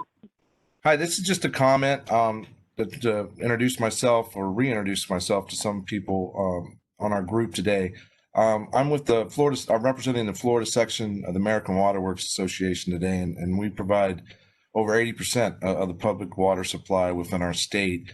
And I want the group to know that the utilities through AWWA, the source water protection provisions passed in 2018 are a high priority for us to begin to search for partners, collaborate within these high priority areas, both the current ones and future ones. Our DC office was very engaged in the rulemaking back in 2018. Many of you that work in DC may know Tracy Mahan, and they've made it a priority for the utilities across the country. And the first step was to become engaged with the state technical committees. So I just want to send some big thanks out to Juan and Nina. They've met with us, and we're starting to educate each other about our different sectors. And we're very excited about the program. And I wanted to just introduce ourselves today as if you're in a priority watershed now and you want to talk to your utilities, I'll leave my email in the chat. And I want to thank Julie Chion and the Florida Keys Aqueduct Authority because they've come to the front of the line as far as utilities interested in working with their local agricultural sector. So thank you, Nina and Juan, for having this agenda item today and for your great work on this very important program. Over. Thank you. I appreciate it. Thank you, Kevin. Okay, if I don't have any other questions or comments from the group, we can go ahead and move on. But just again, a big thanks to the partners who presented on source water protection, and we'll be following up with you after this meeting. So the second part of this discussion is regarding the source water protection priority practices, and I did want to just present this practice list to the group as they are the selected practices that would receive the 90% cost share rate for our source water protection areas. And this is based off of state technical committee feedback and also feedback from our area and field offices. So you'll see that this includes conservation cover crop, nutrient management, critical area planting, conservation crop rotation, residue and tillage management no-till, pasture and hay planting, prescribed grazing, heavy use area protection, irrigation system micro-irrigation, and irrigation water management. So as you can see, these both address, or these all address water quality and quantity resource concerns. So the key for us is to make sure that we've got the right practices for the right areas. So we are open to feedback regarding this list, and we'll be providing kind of the final list and areas by the end of the fiscal year, if not sooner, just so people know the timeline.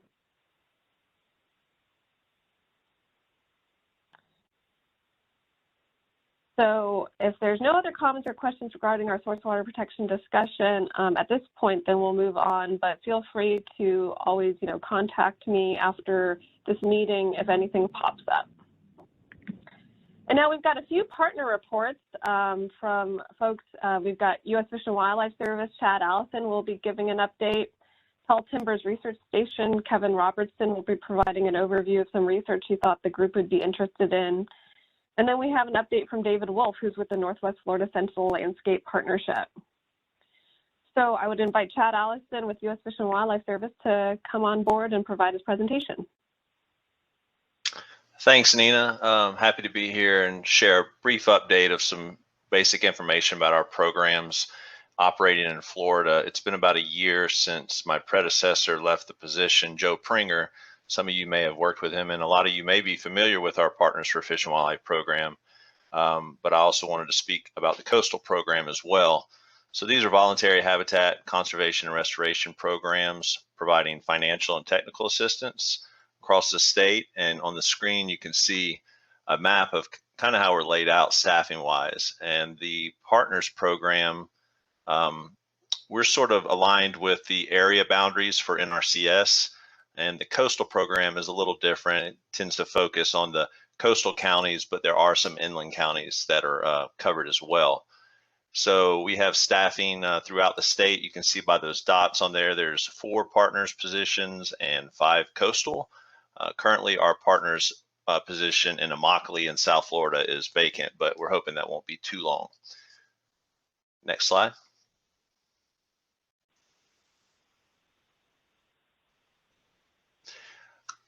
We have a strategic plan for the Partners program that was completed in January. If anyone would like to see a copy, it's not posted online quite yet, but I can certainly share a copy with anyone interested. And the coastal program is currently developing theirs. Again, we have the work areas that align with the NRCS areas. And then we have focus areas within each of those, and they pretty much align with what folks are used to in terms of natural community work and what we're targeting. Can't really overemphasize enough that these programs have been kind of adjusted to support recovery of listed species and avoidance of further listing for at-risk species. They, in essence, complement a lot of the Farm Bill programs that we've spoke about today, and we continue to work towards those recovery objectives for the service, and we feel like we're making pretty good headway in that regard. A lot of technical assistance is offered and financial assistance as well. Next slide, please. Some of the partnerships and initiatives that we're working on, a lot of you are familiar with them. We, in addition to what Juan spoke about at the kickoff for wildlife strategy, the Florida Wildlife Strategy and Longleaf Pine Initiative and Working Lands for Wildlife, you can see a list of others. We're signed up as partners for some of the existing RCPPs in the state, Sentinel Landscape, and so on. We have a couple of staff on the call today. Katie Conrad is a coastal biologist from Jacksonville, and Aline Morrow is a partners biologist at Avon Park. I can put anyone in contact statewide. I'm covering North Florida and assigned to Gainesville. But we have, like I said, people across the state, and you can visit our website or give me a holler and I can put you in contact with the right person. Folks always ask kind of what the application process is, and I should emphasize that Partners is really focused on private lands, and there's some focus. Coastal and Partners are sister programs. They're housed in our conservation delivery division, and so they're not necessarily housed within regulatory or recovery, but we certainly work with those divisions to develop and administer our projects. But our staff sort of serve as liaison between those other divisions within the U.S. Fish and Wildlife Service. And we try to, really work on just partnerships and on the ground teamwork with enrolled landowners. One of the biggest probably differences is that Partners focuses on private, and coastal can work on public as well. And those are defined as, for Partners, we don't work on state or federal lands, but we certainly work with local governments and counties and municipalities. We'd like to expand some of the work to the Big Bend area. We'd like to expand some of our partnerships with soil and water conservation districts and RC&Ds. We'd like to work with some of the land trusts who, there's a few in the state who have historically been very involved, and we have some others that we'd like to engage that have not participated in the past. And the process, folks are always asking kind of how this works, but it's pretty straightforward. You can contact your local biologist or coordinator to discuss a project. And we have a timeline towards the end of the calendar year and start of the following year is where we would submit a proposal that's fairly brief and kind of outlines the the goals and objectives for what's to be accomplished. And when it's a private landowner who's signing up, there's a 10-year commitment to ensure that that work is maintained. And folks are always interested in how much, what are the thresholds for availability, financially speaking. And it used to be kind of up towards 25,000. It has increased here recently, and it really depends on kind of the level of work that's being done and how much acreage or area is being impacted. And so that's not set in stone. It has quite a broad range depending on what you'd like to pursue. And there's my contact information at the bottom, and I encourage anyone who doesn't already have it or doesn't, would like to learn more about the programs to certainly reach out, and I'll be happy to point you in the right direction. Thank you. Great, thanks, Chad. Yeah, as he mentioned, he's got his contact information there, and in the interest of time, I'm going to go ahead and move on to the next report. So I want to invite Kevin Robertson to provide his presentation. You can unmute your line, and the floor is yours. Okay, well, thanks so much for the invitation today. You get next slide, please.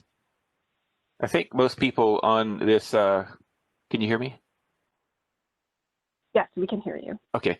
On this call, know that most of the southeastern coastal plain was dominated by longleaf pine or other pine species savannas that were maintained and even depended on very frequent fire, 1 to 3 year fire turn intervals. Next.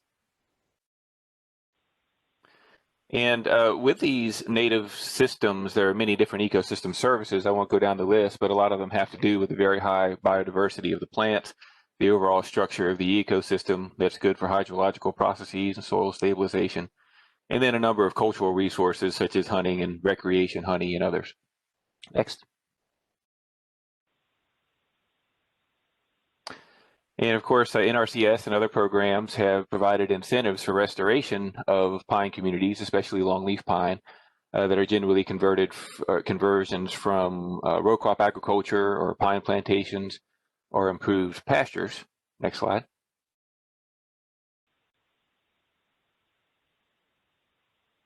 But the fire is absolutely key to actually restoring them into pine savannas, which have all these different ecosystem services. So if longleaf pine is planted, but it's planted too densely and it's not burned, then it basically doesn't have the understory of herbaceous and hardwood reed sprouts that provide the diversity that provides a lot of those surfaces. And if they're widely spaced, then they tend to be choked up with broadleaf trees that have the same kind of effect. So the fire is absolutely crucial. Next slide, please. So some of the remaining unknowns leading up to this project that we did that was funded by USDA, National Institute of Food and Agriculture, is to what degree the native pine savannas can actually be restored on these previously intensive land uses, the rate of increase in the quality of that community over time, to what degree does it provide multiple ecosystem services, and the response to the soil and bacterial communities, which has never really been studied. And these last two agenda items I'll talk about another time. Let's go to the next slide, please. So we studied 4 general areas in the Big Bend region of Florida and in southern Georgia, and put in multiple plots in each one of these study areas. Next, please. And we had multiple reps in each of these land use categories. So we used a chronosequence or space for time approach to assume that row crop agriculture was our initial state, and then study post-agricultural restored pine savannas, 5 to 15, 15 to 30, 30 to 50, 50, 75, 7,500 years post-agriculture to infer the changes in their characteristics and ecosystem services over time, compare them to remaining native pine savanna to see how close we got to that, and then also other common land uses, pine plantations, pastures, and unmanaged forests that are essentially unburned. Next.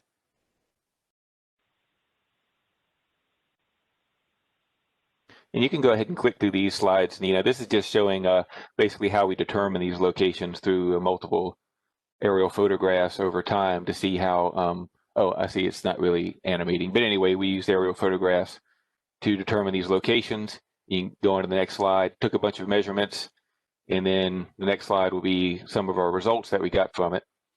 In this multivariate analysis, each one of these symbols represents one of our plots, and their proximity to each other represents how similar they are to total plant species composition. So we found all the plants within 100 meter squared areas.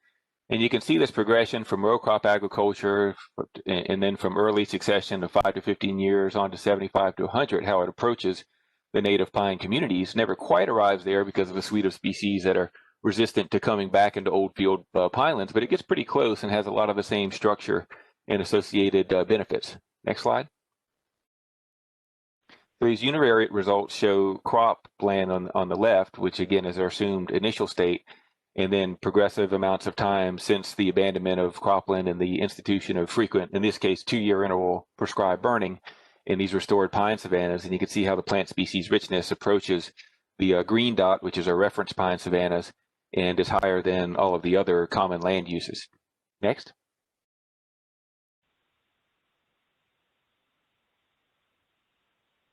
Then perennial grass cover increases, so pretty rapid.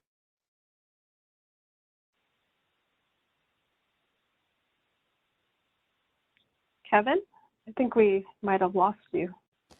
Oh, I'm sorry. I think I accidentally pushed my button. Okay, got it. So our perennial grass cover increased over time to levels that were significantly higher than the pine plantation and unmanaged forests, which are unburned communities, although not as high as perennial grass and the reference pine savanna. Next. Dead fuel, which represents wildfire risk, increased post-agriculture, but it was still significantly lower than the unburned pine plantations and unmanaged forests, so they're basically resilient to wildfire. Next. Soil carbon increased slowly over time since abandonment of agriculture, and then increased a lot in the last 25 years there, close to levels of pine plantation and the reference conditions, and higher than pine plantations, but similar to the other forested conditions and improved pastures, even though it's frequently burned, which in the past people thought maybe that would decrease soil carbon, but it's not the case. Next. Soil carbon nitrogen ratios, which are considered an indicator of soil health, also steadily increased over time towards the reference pine savanna conditions. Next. And soil phosphorus, as well as soil calcium and potassium and magnesium, has showed a very similar pattern of steeply declining with the restoration of frequent prescribed burning. And this is significant for decreasing sediment and nutrient pollution into water bodies. And so it became closer and closer to those very low levels that are typical of reference pine savanna conditions. Next. This is fungal species composition, similar to the plant species composition, show this steady change from row crop conditions towards the native pine savannas. And this is a really new and exciting result that shows that we can apparently largely restore the fungal and the bacterial species composition, which showed a similar pattern to the native state, basically with just frequent prescribed burning and keeping an open tree canopy. Next. So fungal percent pathogens decreased over time. Next. Ectomycorrhizae and endomycorrhizae increased over time, and so these are more symbiotic fungi, which are also an indicator of soil health. Next. And sedimentation, as modeled by the WEP hydrological model, precipitously decreased with the establishment of frequent fire and open canopies because of the establishment of perennial plants, especially perennial grasses that act as a soil stabilizer. Next. And water yield decreased from the crop state, but it was still significantly higher than the unburned pine plantations and unmanaged forests. So higher water use efficiency and water yield is a benefit of these frequently burned savannas. Next. So just some conclusions. The potential to restore pine savanna ecosystems and their multiple ecosystem services is promising. It gets pretty close to the native conditions, and restoration depends on frequent prescribed fire, which is the key take-home message here. Those benefits increase with time, so long time visions of restoration are important, including programs that incentivize prescribed burning and pine savanna restoration. Longleaf pine planting without frequent fire has few benefits, but pine savanna ecosystem services do not necessarily depend on longleaf pine. A lot of these sites we studied were actually shortleaf pine and loblolly pine, that have the right structure and function. And incentive programs should focus on prescribed fire and long-term maintenance of frequent fire regimes for the accomplishment of this long list of ecosystem services. And with my last slide, I'll just say thank you, and I really appreciate the opportunity to talk with you today. The next slide has my contact information. Great, perfect. Thanks. Yeah, so I just encourage people to reach out to Kevin if you have any questions about his research. It's really helpful to see what the outcomes are of a lot of the work we're doing on the landscape. So thank you very much. And Aline Mara with FWS shares her thanks as well. Now I'd like to invite David Wolf with the Northwest Florida Central Landscape to provide an update on their partnership. Yes, thank you, Nina. And I'm reporting on behalf of the Northwest Florida Sentinel Landscape Steering Committee and provide a very quick update on this effort. So for those of you not familiar with the Sentinel Landscape concept, it's a collaborative effort amongst the Department of Defense, Department of Agriculture, and Department of Interior. The idea is to strengthen military readiness, conserve natural resources, and support agricultural and forestry economies. And so a key focus of Sentinel Landscape efforts are to promote sustainable land management practices around military installations and training areas. And I think most of you know that in Northwest Florida, we've got Eglin Air Force Base, Tyndall Air Force Base, as well as many Navy installations and important training areas. Pretty much all the areas you see on this map are certainly used for air training in a variety of ways. So this Sentinel Landscape effort is accomplished through these federal agencies working in partnership with state agencies, NGOs, agricultural and forestry associations, local governments, and other stakeholders. And it's actually a competitive process to receive the Sentinel Landscape designation, and the benefits are some additional resources for coordination of conservation efforts, as well as increased priority for these federal agencies to devote resources to this particular landscape. So we are in the midst of a competitive process with other groups for this designation. We have a team of folks that worked on a pre-proposal. It was submitted towards the end of March, and we just recently learned that we have been invited to submit a full application. So we're very excited that we're taking that next step. And we have a team of folks that are working on the private land stewardship component, which is a huge component of this work. We met a few weeks ago to discuss some of the key stewardship challenges in this region, as well as priorities to be accomplished in this landscape. So it was everything from outreach to prescribed fire, dealing with invasive species, how do we keep working lands working, what are the coastal and upland resilience issues in this landscape. And so we have an initial blueprint for enhancing and expanding all of that private land stewardship work, which we will put into the full application. And where we are in the process is we are actively working on the application now. It's due at the end of August. And then we expect to hear towards the end of this year or beginning of 2022 as to whether we have received that Sentinel Landscape designation. Clearly, USDA conservation programs will be an essential and integral part of that stewardship work. And so we will certainly be working closely with the NRCS folks here in Florida on this effort.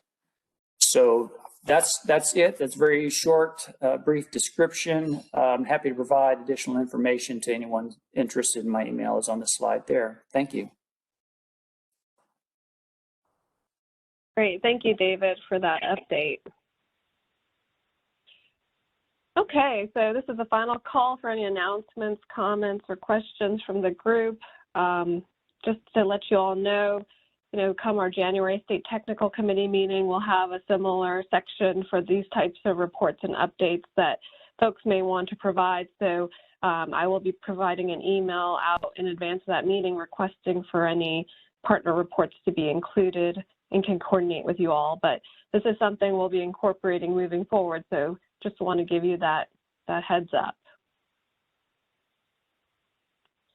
Okay, I don't see any comments or raised hands, so we'll go ahead and move on to the final part of our presentation. I always like to remind folks that you can sign up for email updates from NRCS by visiting our website. You can search Florida NRCS, come to our main page, and you'll see a sign up for email updates here on the main page. And that's the way you can get the news releases for these state technical committee meetings, or funding opportunities, any updates for technical resources, opportunities for comments, and so forth. So just always encourage folks to sign up. I want you to save the date for January 26th, which will be our next state technical committee meeting. And I would like to provide Juan Hernandez the opportunity for closing remarks. So please take it away, Juan.